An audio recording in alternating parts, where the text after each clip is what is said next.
Hi guys, so today we'll be discussing the starters 85 from Codechef. We'll be discussing the 4 problems from Div 1, that is efficient pan linking, crazy bishops on chess, Triptastic and GCD queries.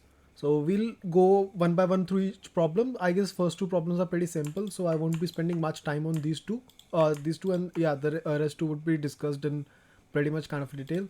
So the first problem is efficient pan linking. What it states is that you are given a number, right? And you have to tell that whether that particular number is divisible by 20 or not. That's the question. Like they have made a story around it, but what we need to tell is that what's the modulus of this number divided by 20. So basically the number mod 20 is the answer you wanted to print over here. Now the only thing is that they are saying that the number they would be providing you would be in terms of a string, and as we know that even if we are using like the biggest possible data structure given to us in CPP, then that is int 128, and that can only have 128 bits, or it can go only up to 2 to power 128, right? However, over here they've mentioned that n can go up to 10 to power 100. This is a pretty big number, right? Now, how do we even store it? So the simple thing is that we don't need to even store it. We can take the input as a string. After that, we can say that if the size of the string is less than 2, right? In that case, we can simply say, so since the size of the string is less than 2, we can simply print it because that would be a single digit. Guys, someone's Shafat, please mute your mic. Okay, I muted him anyway. Okay, so yeah, so if size of string is less than 2, that means there's a single digit like 1, 2 or something like that, right? 1 to 9, there's a single digit. In that case, we can simply print that. If the size of string is greater than 2, then I'm not interested in the rest of the digits. Even the last 2 digits can actually tell me what the remainder would be when it would be divided by 20, right? So that's what I'm doing over here. If it was less than 2, I'm just printing it right over there. If it's greater than 2 or greater than or equal to 2, then I'm just taking the last 2 digits and I'm storing the value in n. So I'll just convert it to long. Now you people can actually traverse the string and then try to convert it. But we do have a function available, so it doesn't make sense to code it on your own. So I use this string to long or stoll. That converts my string to a long integer, and then I print the n mod 20. Cool. So that was it for this question. Let's move to the next question. Any doubts in this particular question? Okay, cool. So the next question is crazy bishops on chessboard. So they're saying that you'll be given a chessboard on which the bishops would be placed alternatively. So there would be a 1 on 0 0, then 1 1, then 2 0, then 3 3, 3 1, then 4 0, then so on and so forth, right? Now over here they had given in one base indexing. I was just saying that them in 0 base indexing. Now what you need to do is you need to place the bishops in this kind of a diagonal, right? Now you need to tell that how many moves would the bishop need to make in order to get arranged in this particular fashion. Now the way to do this question is that we can observe a trend. Okay, let me explain the trend right over here. So let's say this is my chessboard. That's a bad color. Maybe yellow works. Yeah. Okay, let's say this is my chessboard and there are some bishops like this, right? So first, let's just take the base cases first. So if there's a single bishop, the chessboard is of 1 cross 1. 0 moves are required. If let's say there are 2 bishops, so 2 bishops would be placed like this. Even this case is valid. Now let's say there are 3 bishops, right? So 1 and 2 are covered. What about 3 bishops? So 3 bishops would be placed like this. What can I do in this scenario? So I can say I'll take this particular bishop that is right over here. I'll move this to the next coordinate or the next position, and then I'll take this particular bishop and then I'll move him to this diagonal. So for 3, I'm getting the answer as 2, right? Now what would happen in case of 4? Okay, give me a second. Yeah, this has 5 bishops in total, right? So over here what I can say is that I can pick up this particular bishop. 1 2 3 4. Yeah, the size is wrong. Now it makes sense. Okay, now what I can say is that I can pick up this bishop, the bishop right over here. Okay, that is bad. Yeah, this particular bishop I'll pick like move it over here. That is one move, right? Then I'll pick this bishop, I'll put it over here, right? Then I'll say this, I'll pick this bishop. Now see what is happening is that as soon as I pick up this bishop, in one move I can only go till here, right? But then it would block the way for this particular bishop, that is over here. This bishop's way would be blocked. So I can say after 3 bishops, whatever bishops I move, so if I put bishops in kind of a pairs, so what do I mean by pairs? So pairs would basically be that a bishop is over here and a bishop is over here. So these are actually making a pair, right? So for every 2 bishop pairs, I would actually need 3 moves, right? And what's the different scenario? So what would happen is that odd and even would be categorized differently, because let's say you had odd number of bishops. So yeah, this is again the base case that we talked about. Okay. So see, in odd number of bishops, you'll always have a pair, right? So because you have a pair, you need 2 moves for them.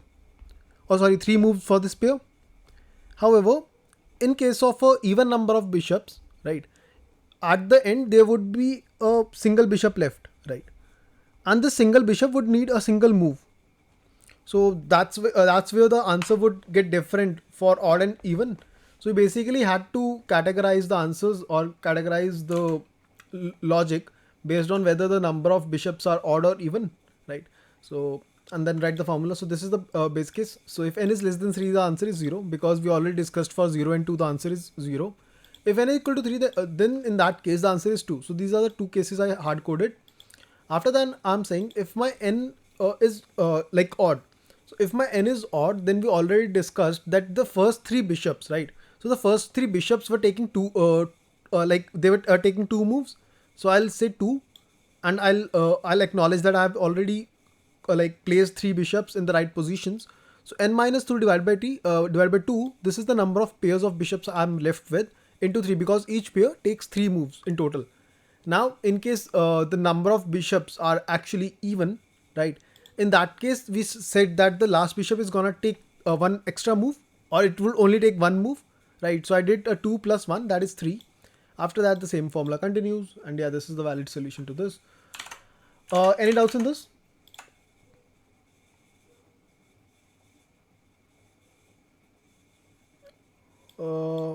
Red AJ, what do you want to understand in the first question? Bro, can you speak or can you type?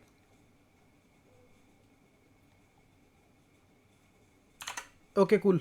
Yeah, maybe you'll join late so you can watch the stream. Okay, so next problem is Triptastic.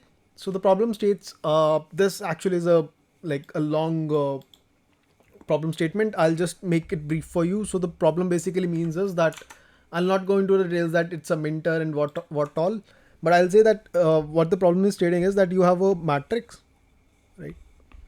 In the matrix, what you have to find out is that there should be a room. So let's call these rooms, right?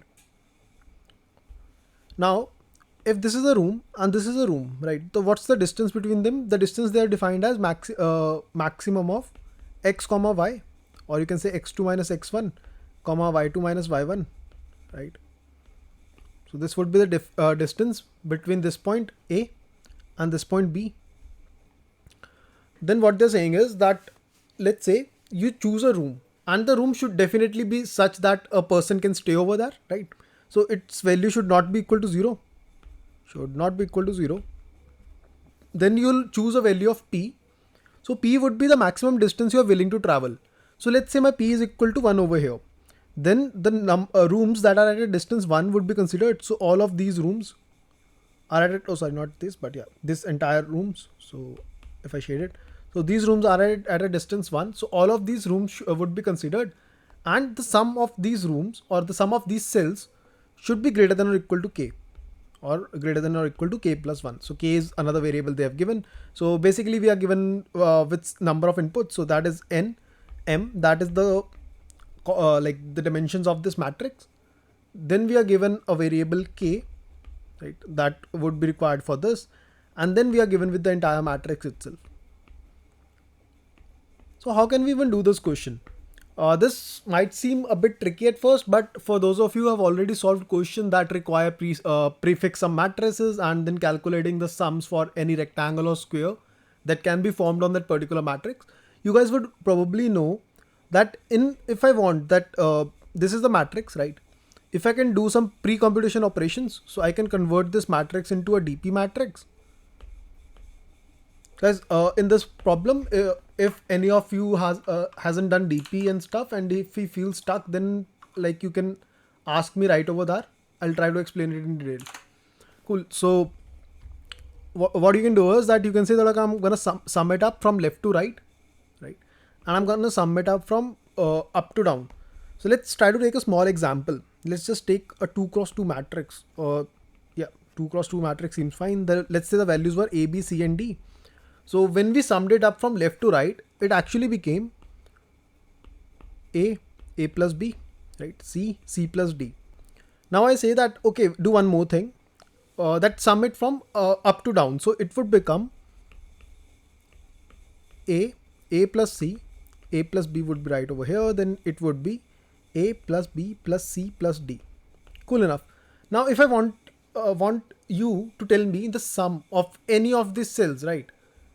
So you'll say that, okay, why do I want to calculate the sum for any of these cells? That's because if the matrix was bigger, let's say it was an n cross m matrix, I could have asked you to calculate the sum of this particular square or this particular rectangle like this, right? So all of these operations are possible. And the way you would actually calculate it is that you'll ask me that what is the rightmost. So what is the rightmost and the bottommost cell you're looking for? So I'll tell you that, okay, this is the cell I'm looking for. So let's call this x2, y2, right? Then you'll say that what is the topmost and leftmost cell you're looking for. I'll say this is the cell I'm looking for. So this, let's call this x1, y1, right? Then the sum for this matrix, if we have already computed it like this, right? We have already made it a prefix sum matrix. Then the answer for it would have been the value at x2, y2 minus the value at x1, y1, x1 minus 1, comma y1 minus value at x1, comma y1 minus 1 plus the value at x1 minus 1, comma y1 minus 1. Any doubts in this, or everyone knows about this? Cool. I'm gonna move ahead now. If you have any doubts, then let me know. Okay, so what you can do over here, let's just try to comprehend the formula over here. So let's say I just wanted to calculate for this particular block that what's the value over here, and this is the sum I'm having. So I would have said that, okay, sum of this particular cell, that is A plus B plus C plus D, right? Minus this particular block that is on top of it, right? Minus A minus B minus this particular block minus A minus C, and I would say plus A, right? So when I do that, so it becomes A gets cancelled with this, right? C gets cancelled with C, this B gets cancelled with B, right? And at the end, okay, so this A gets cancelled with this A. At the end, you're just left with C plus D, right? So that's how it computes the things. Now, if I take you over to the code itself, so this is the formula to get the sum inside a particular square that is defined by x1, y1 and x2, y2.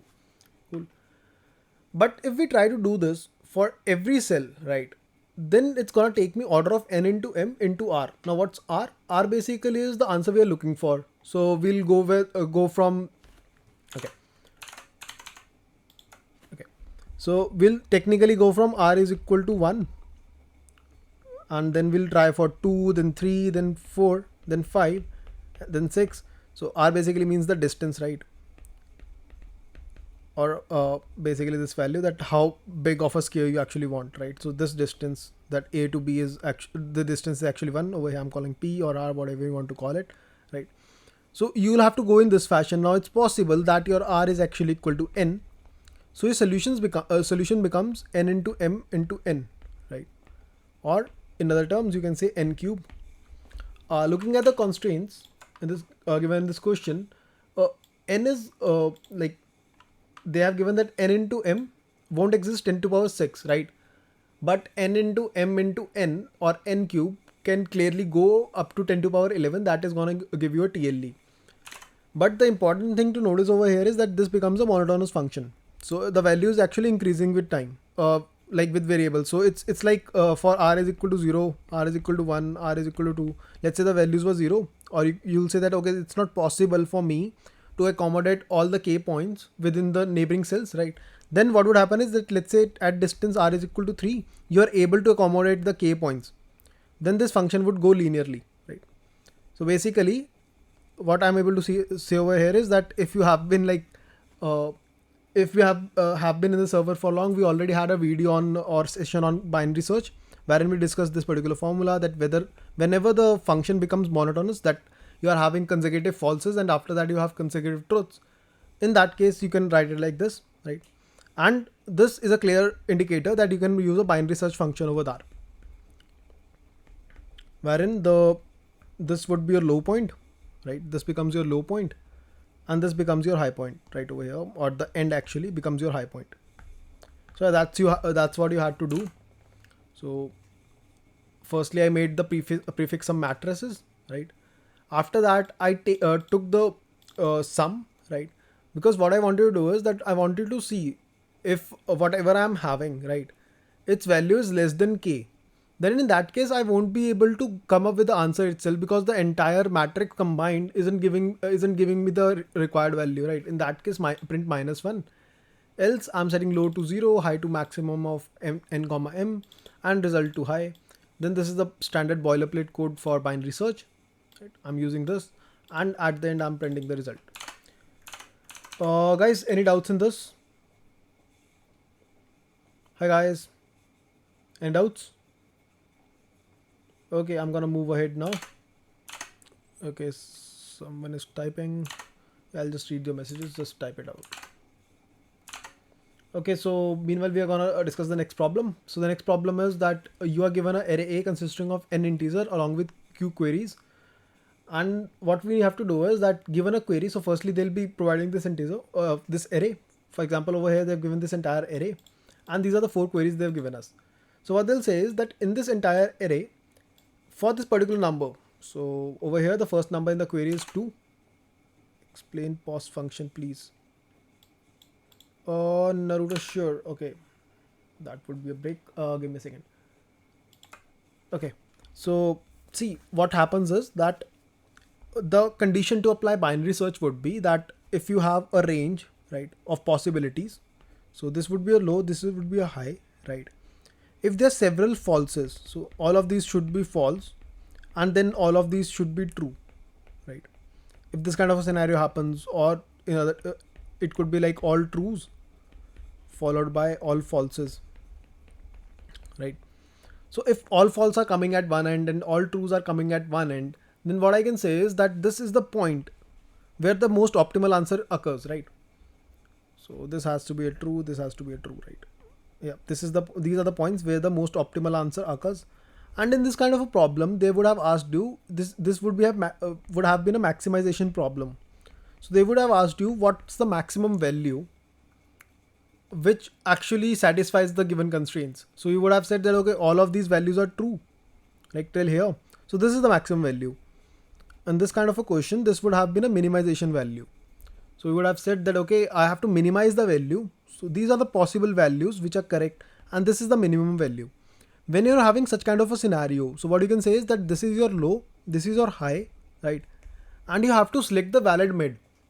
So you'll select that particular variable which is true. Now, how do you do that? You select any random variable, let's say, or in order to make it more, you can say efficient, what you'll say that I'll select the middle variable. So let's say this is the middle variable. There are a lot of f's over here, and this becomes your middle variable. Then you'll check if the value is false or not. If the value is false, then you can say that the answer lies to the right. If the value is already true, so let's say like if the value is false, then you say that the answer lies to the right. If the value you got is already true, then you can say the answer lies to your left. This is the basic way of doing the doing binary search. Make sense? Naruto, that makes sense to you? Okay, I'll explain the pos function. Give me a second. Triptastic. Okay, where's the pos function? Yeah, over here. So what I'm doing is that I'm saying that this is the particular point that I'm gonna select, right? So j is the point I'm trying to select. Then I can say that I minus r would be the left limit, and I plus r is going to be the right limit. That's obvious. So the x1 would become I minus r, the y1 would become j minus r. Similarly, the x2 would become I plus r and the y2 would become j plus r. Correct. After that, I have to see what's the sum I'm getting. So the sum basically is matrix of x2 y2 minus matrix of x2 y1 minus 1. Okay, yeah. Matrix of x1 minus 1 and matrix of x1 minus 1 y1 minus 1. That's obvious that is something I already explained, right? So this is what you need to do. Make sense? Okay, cool.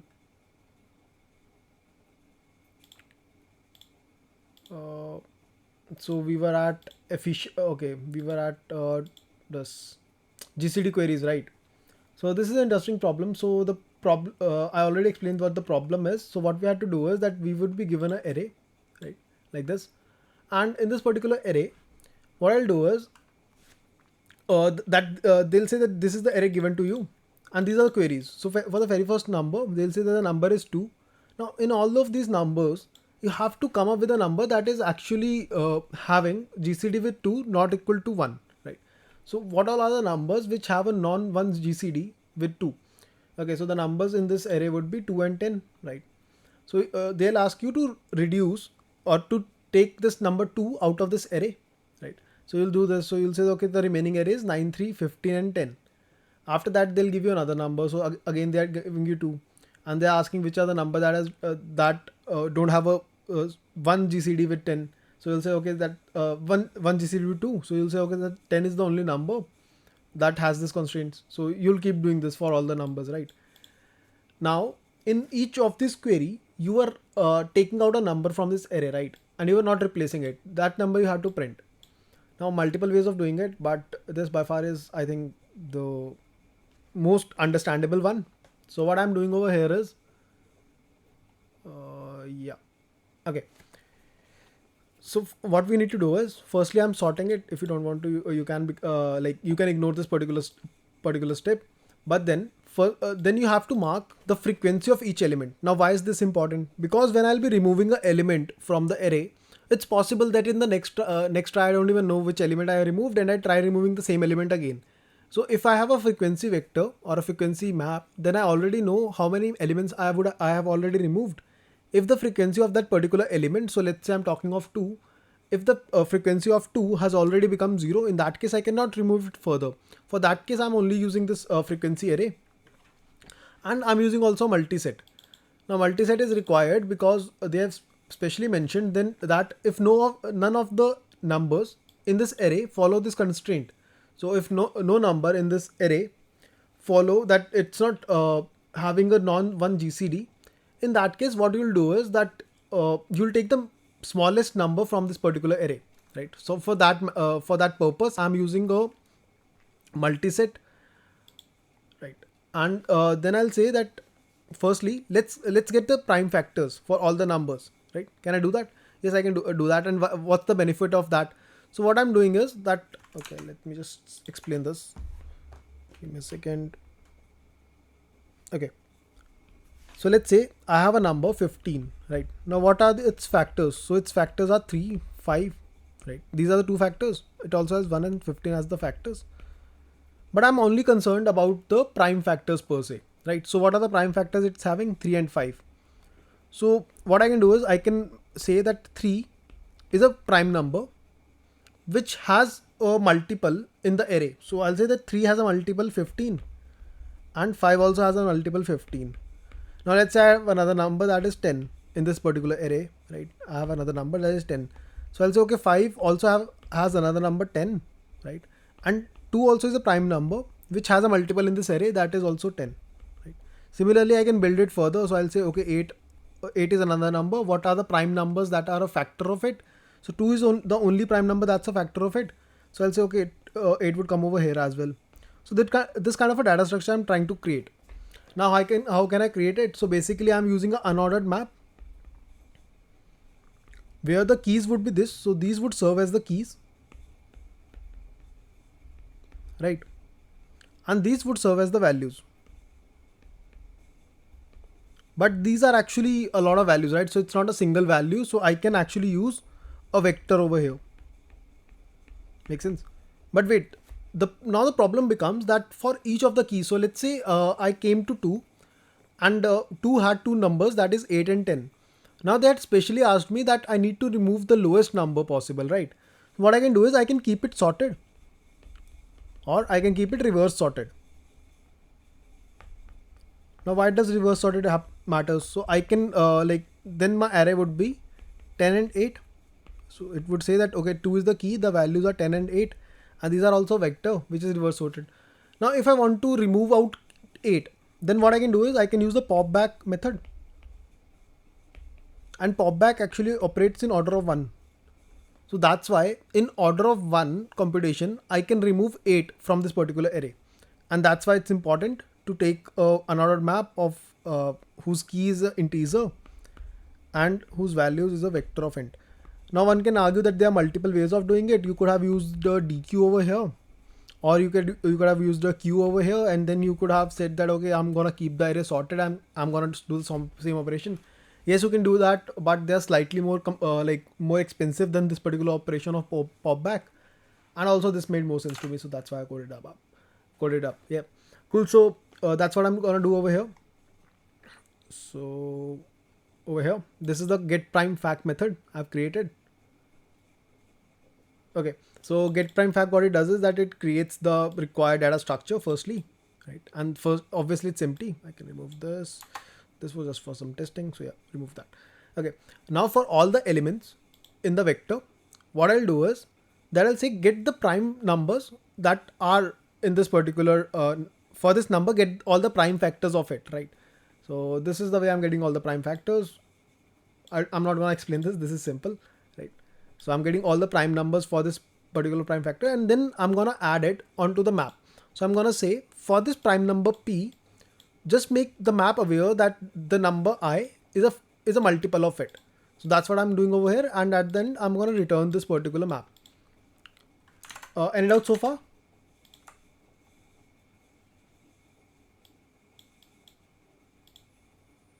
Guys, any doubt so far?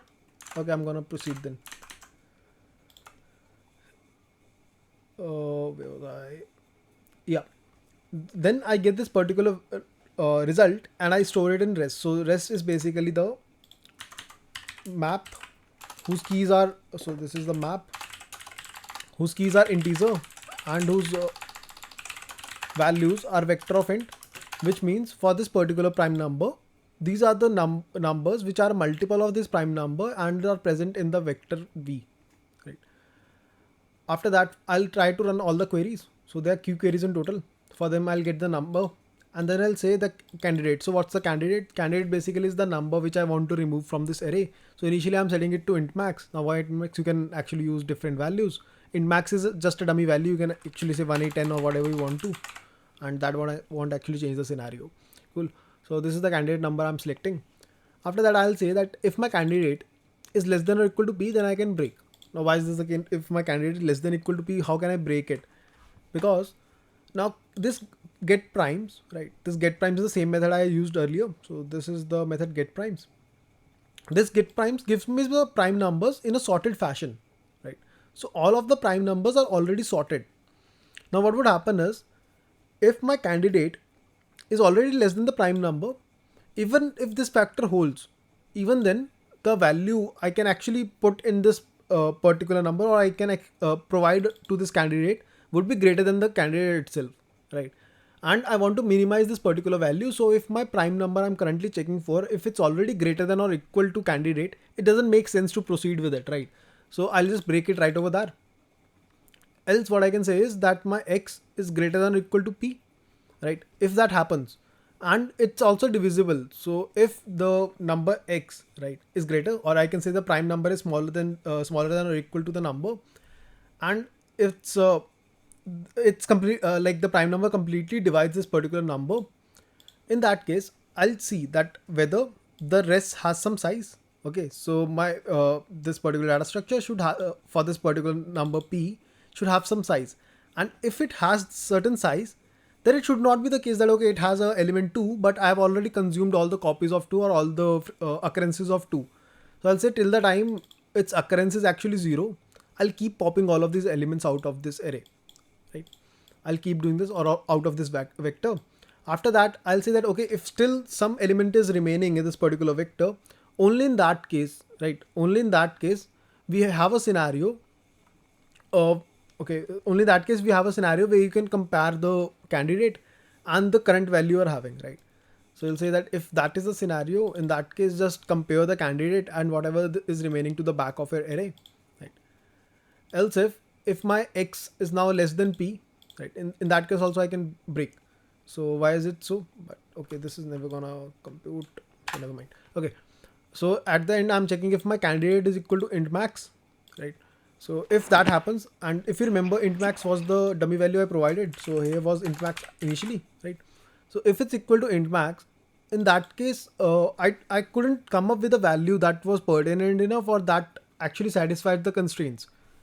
In that case, I'll put the value whatever was there or whatever smallest value I'm still having, I'll put that value into candidate, right? I'll do this. So now I'm having a candidate and I need to remove it from the array. So how do I remove it? So what I have to do is that firstly I'll remove it from the multiset. So these are the two places I actually added all the values, right? So I'll remove it from the multiset. This is the multiset else, right? I just wanted to name it like elements, but elements was too long. Okay, so I'll remove it from elements and then I'll also decrease its frequency. After that, I'll just print out the candidate number or the candidate itself. Yeah guys, so it was this was it for the solution. Any doubts in this? I'm gonna close the recording now.